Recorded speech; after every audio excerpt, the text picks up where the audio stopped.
Today in the Brick Lab, we're going to be turning the awkward and adorable Piranha Mech into a slightly less awkward but still adorable Piranha Jet, using only parts from the Piranha Mech Attack set. So to be honest, I only got the Piranha Attack set for the Lady Iron Dragon minifigure, but I will say the mech is pretty cool too. Still, that didn't stop me from playing around with the parts until I came up with this Piranha Jet design here. So first, and most importantly of course, we have the cockpit here, which is on a click hinge, which means it can open and close in order to see a pilot at the controls. Here we can see good old Frank, or whatever this henchman's name is, flying his little ship around. And as an added bonus, the jet features some extra space in the back, which can be used to either transport cargo or bring captured minifigures back to Lord Garmadon's volcano base. And if we close this back up, we can see that the eyes are also on hinges so they can swivel out, I guess, so Frank can actually see out in case his controls stop working, I don't know.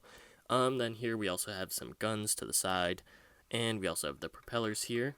Then here we have what are either the fuel tanks or the engines or the missiles, although to be honest I'm really not hoping they're the fuel tanks because it probably wouldn't be a good idea to have them so close to the guns. I mean, that's like an explosion just waiting to happen. And moving on here we can see all the fins and tail fins and landing gear, which are pretty much essentials for any jet. And as an added bonus, if we remove this front landing gear piece here, we can replace that with this flick-fire missile launcher system. Now, to be honest, this really was just something I tacked on at the end. I really wanted to include the flick-fire missiles since the Garmadon's volcano base has that really fun flick-fire missile how-to guide. I really couldn't tack them on anywhere else, and I really didn't have a place to put them that just didn't look awful, so this add-on attachment is the best thing I could do. Of course, the only problem is in firing it since this thing tends to spin around a little bit, but as long as you keep hold on one side, you should be able to fire it with no problem. So before we move on to the Piranha Jet build, I just want to talk about this minifigure real quick, since it is, after all, the reason why I got the set. Now, the Ninjago movie gave us some pretty neat minifigure designs, and this has to be one of the top 5, at least. Of course, the only thing wrong with it is that the yellow printing on the black head just didn't work so well in reality as it probably did in theory. That's why I replaced that head with this head from the Coco minifigure from the Ninjago movie minifigure line. As far as I'm concerned, it works just as well and looks a whole lot better since it's not all faded and disgusting. Alright, enough procrastinating, let's get into the actual build. Basically, you're not going to need a parts list because all the parts you need consist of the parts from the Piranha Mech and the rickshaw. So, you'll start out by constructing the base of the Piranha Jet like so. We have basically this lower platform here with some plates. And then there's just the control panel here, which is also fairly simple. It just plugs in here. I'd recommend getting the flat tiles and the seat in first, then adding in this, and then attaching it to this.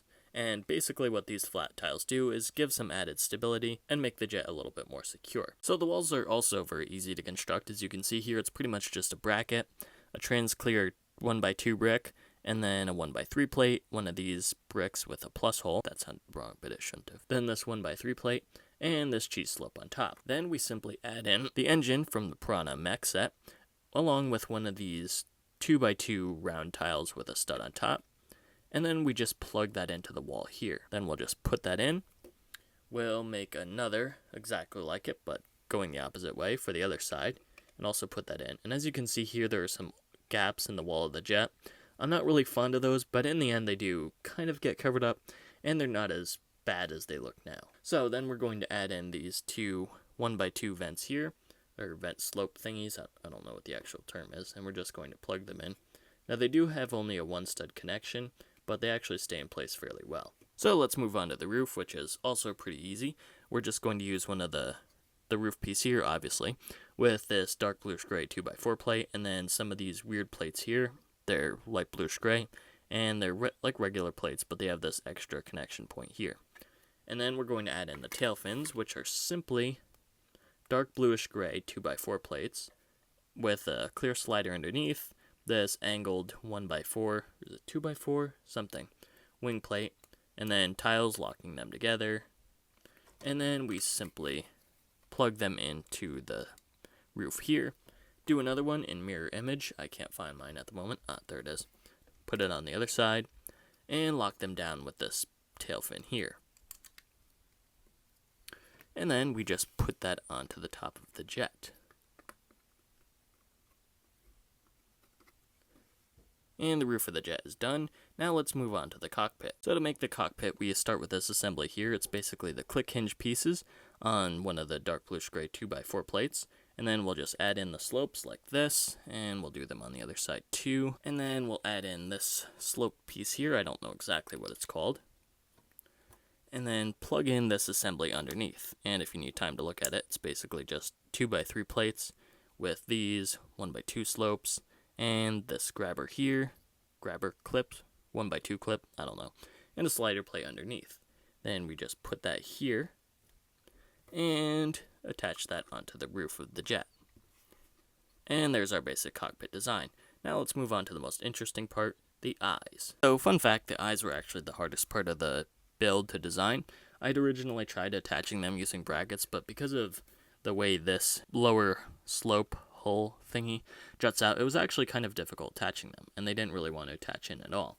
And if you think about it, they would have really stuck out pretty far, and it would have been an ugly mess all around. But the solution I came up with, I feel, is a bit more elegant. So what I did here was attach a 2x3 plate to one of these 1x2, I don't know what they're called, 1x2 plates with bars, I don't know, and then attached one of these little clip claw hands to it, locked it in place with one of these 1x2 inverted slopes, and then used pieces from the lantern of the rickshaw for the inner eye, and those should go as far away from the clip as possible. That's just a guideline here. The reason for that is that way there's room for the eye to plug in. And I think this eye looks a lot better than the one that's originally included with the Piranha Attack, but of course I'm slightly biased in this, so don't listen to me. Anyway, then that simply attaches into this clip point here, and then our eye is done. And of course we just need to do the same thing, but in mirror image on the other side, and we can take a look at that real quick if you need me to. So it's basically that clip with this thingy and the inverted slope, blah blah blah, with this 2x3 plate with the lantern thingy, and then the eyepiece going on top. And then we simply clip that in, and then we simply push that back, and then we just close up the eye of the jet. So let's move on to the last part, and most important part, if you want your jet to get off the ground, and that is, of course, the engines. Well, I lied, they're not the last part. We still have the flick-fire missiles and the landing gear. Sue me. Just kidding, don't.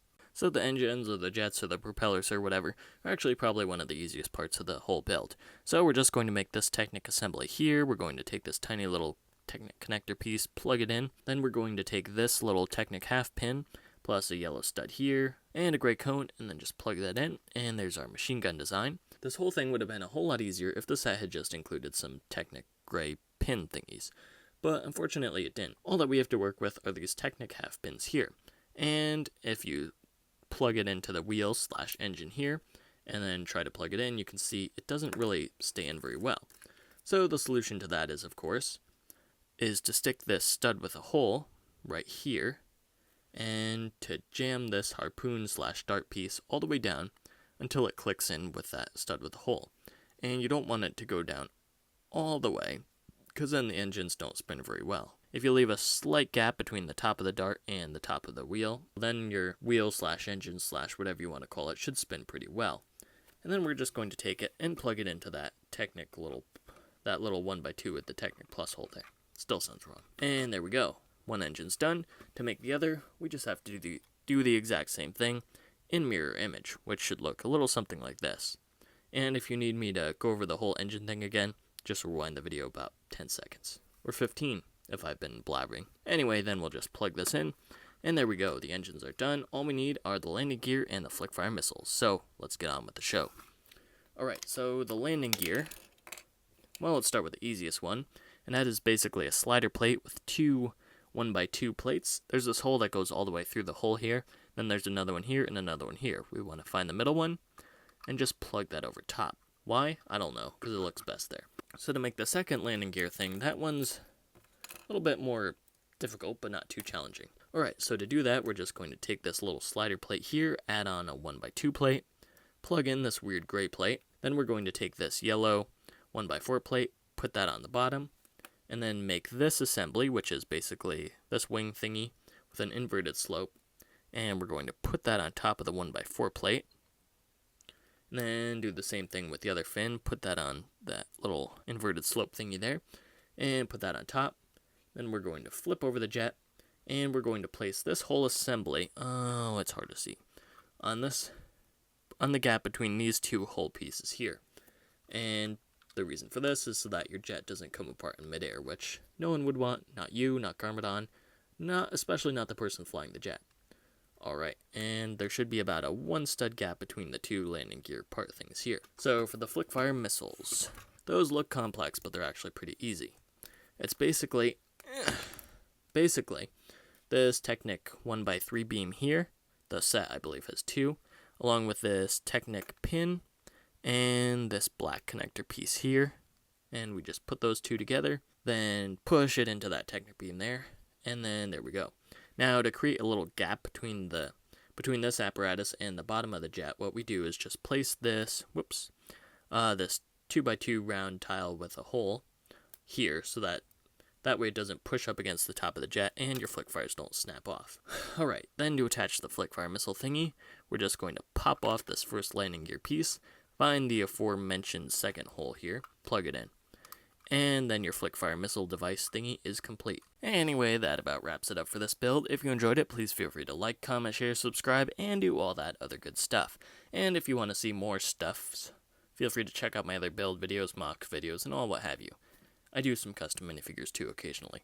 And if you also want, please feel free to check out my Twitter at SamsburgLab for updates, and my Instagram, also at SamsburgLab, for some fun posts and more. Anyway, that about wraps it up for today, so I will see you next time.